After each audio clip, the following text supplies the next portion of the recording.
masalah ekonomi kita jatuh ni adalah kerana virus. Kerana virus COVID-19 yang berasal daripada Wuhan. So maksudnya ekonomi negara ini runtuh ataupun hampir-hampir jatuh adalah berpunca daripada virus COVID-19 yang melibatkan keseluruhan ekonomi dunia juga terlibat. Maka pertama sekali yang perlu kita musnahkan adalah COVID-19. Virus COVID ni. So maksudnya hari ini kerajaan kena buat satu garis panduan yang kita buat lockdown. Maksud lockdown ni, kita kena lockdown seperti mana yang mula-mula kita kena dahulu. Kita bagi 2 minggu. Betul-betul 2 minggu, 14 hari kita COVID, kita tutup betul-betul. Sebab kita nak pulihkan, kita jangan fikir masa yang sekarang, kita kena fikir masa hadapan yang akan datang. Bagaimana kita nak pulihkan balik ekonomi.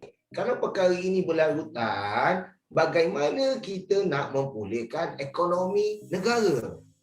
Ini dan beban ini apabila ekonomi negara tidak dapat dipulihkan, maka beban ini akan dihadapi oleh pihak kerajaan. Bagaimana cara nak hapuskan COVID-19? Adalah SOP seperti dulu. Kita dah ada contoh. Ini tahun kedua, bukan baru kena. Ini dah tahun kedua kita kena. 2 tahun dah, ni masuk tahun kedua kita kena. So maksudnya kita dah ada garis panduan yang jelas. Kalau kita kena yang macam ini, bagaimana kita nak mengawasi? Kalau kita kena yang ini, bagaimana kita nak mengawasi? So maksudnya kerajaan dah tahu dah ni. Itu sebab kalau kita tak selesaikan COVID-19, you jangan story pasal ekonomi. Kita akan makin lama makin ketinggalan, makin lama makin ketinggalan, makin lama makin ketinggalan. Dan apabila makin lama makin ketinggalan, rakyat terdesak, rakyat nak hidup, bantuan tidak dapat disalurkan kerana ekonomi kita teruk, rakyat pun tak boleh kerja, dan semua pelabur-pelabur keluar daripada negara. How kita nak generate ekonomi kita? Itu sebab kita kena bagi tahu, clearkan dulu COVID. Maksudnya kalau kerajaan nak buat betul-betul serius, kita minta kerjasama rakyat juga kena beri kerjasama. Kalau dia kata lockdown 2 minggu, rakyat satu Malaysia lockdown. Andai kata pula, tak boleh.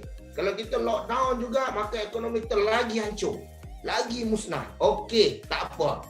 Tapi kita tengok dulu sektor keutamaan. Andai kata industri macam contoh kilang lah. Okey? Kalau kita nak buka kilang, tapi penguasaan kilang tu, siapa nak buat? So, kerajaan kena buat pula satu dasar. Kena bincang, kena rancang ni. Tak boleh nak main-main ni, kena cepat ni. Sebab kena panggil. Kita kena buat kita buat perbincangan select and boss. Kena panggil, bincang semua menteri-menteri, bincang semua sebelum teknikal. Macam mana kalau kita tak boleh buat total lockdown, ekonomi hancur, macam mana kita nak buat? Okey, sektor pertanian, macam mana nak jalan? Kalau jalan sektor pertanian, makanan ni kena jalan ni. Inilah keutamaan sebab ini sektor makanan negara. Ni pertanian, nelayan ni kena jalan dulu. Macam perkilangan, industri-industri kita hold dulu. Ada kilang-kilang yang mungkin kita boleh tutup dulu. Kerajaan persekutuan dan juga kerajaan negeri kena sepakat. Kerajaan negeri siapa? Kerajaan persekutuan siapa? Bab kesihatan, bab keselamatan, tiada kompromi. So maksudnya kena duduk sama-sama dan fikirkan bagaimana cara yang terbaik untuk kita selesaikan segala permasalahan COVID. Contoh kalau kerajaan persekutuan PN dan juga kerajaan negeri Selangor, contoh PKR. Kenapa tidak? Kalau kita bincang sama-sama, sebab kita nak sama-sama maju ni. Okey, contoh kita dah buat total lockdown. Bila buat total lockdown, kerajaan negeri aku dah buat total lockdown. So, macam mana nak bantu rakyat? Barulah kerajaan persekutuan datang. Okey, kerajaan persekutuan kata, okey, Menteri Besar, kerajaan negeri Selangor, kami ada sedikit bantuan. Contoh 2 juta lah contoh. So, tampung sikit dengan kerajaan negeri, boleh bantu rakyat. So, sama-sama bantu. Ini isunya bukan pasal parti. Ini isu pasal rakyat. Kita tak aman. Kita dapat dugaan daripada segi kesihatan. Maksudnya penyakit.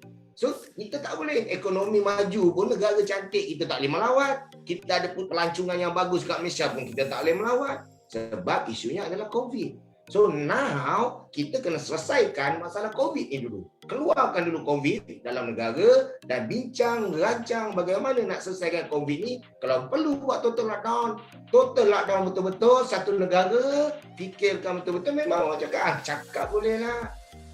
Nak total lockdown macam mana dengan ekonomi, macam mana dengan yang ini tak ada kerja. Betul.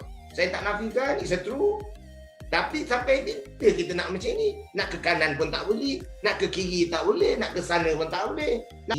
Lebih baik kita potong ibu jari kaki tu daripada kita mati. Betul tak betul? Sekurang-kurangnya kalau kita potong ibu jari kaki, kita masih lagi boleh berjalan. Kalau kita potong pun kaki kita boleh pakai kaki palsu. Tapi kalau kita mati, apa pun tak boleh.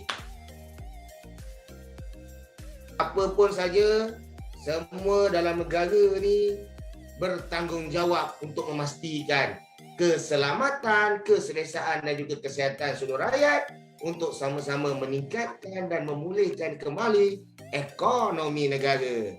Ini dinamakan bab kita Piramli, ini dinamakan ekonomi. Terima kasih.